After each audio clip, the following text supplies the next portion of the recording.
ভোরের প্রথম আলো যখন ছুঁয়ে যায় সবুজ ধানের ক্ষেত, ঠিক তখনই শুরু হয় একজন কৃষকের নতুন দিন। তিনি রহিম উদ্দিন, বাংলাদেশের এক সাধারণ কৃষক, কিন্তু তার স্বপ্ন অসাধারণ। ফজরের নামাজ শেষে এক কাপ গরম চা আর আকাশের দিকে একবার তাকানো, মনে মনে শুধু একটাই আল্লাহর কাছে দোয়া, আজকের দিনটা যেন ভালোভাবে কেটে যায়। লাঙল কাঁধে, পাশে তার দুই গরু ধীরে ধীরে হাঁটছেন মাঠের পথে। কুয়াশা ভেজা ঘাসে পা ফেলতেই মাটির গন্ধে ভরে যায় তার মন। এই মাটিই তার জীবন, এই মাটিই তার ভবিষ্যৎ। রোদ যতই চড়ুক, ঘাম যতই ঝরুক, তিনি থামেন না। কারণ তার এই কষ্টের মাঝেই লুকিয়ে আছে হাজারো মানুষের অন্ন। এই কারণে রহিম এত পরিশ্রম করে। দুপুরে স্ত্রী আসে ভাত, ডাল আর শাক নিয়ে। গাছের ছায়ায় বসে দুজনের ছোট্ট হাসি।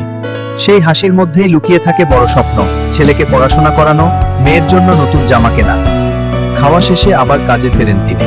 মাঠে পানি দেন, আগাছা পরিষ্কার করেন। আর একটু বড় হোক, আমার সব কষ্ট সার্থক হবে।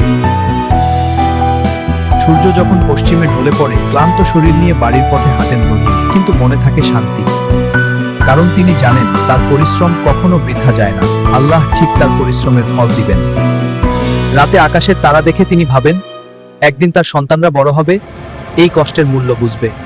একজন কৃষকের জীবন হয়তো সাধারণ, কিন্তু তার অবদান অসাধারণ। তার ঘামেই বেঁচে থাকে একটি দেশ। Hey everyone, like this video, comment below and subscribe. Thanks for watching.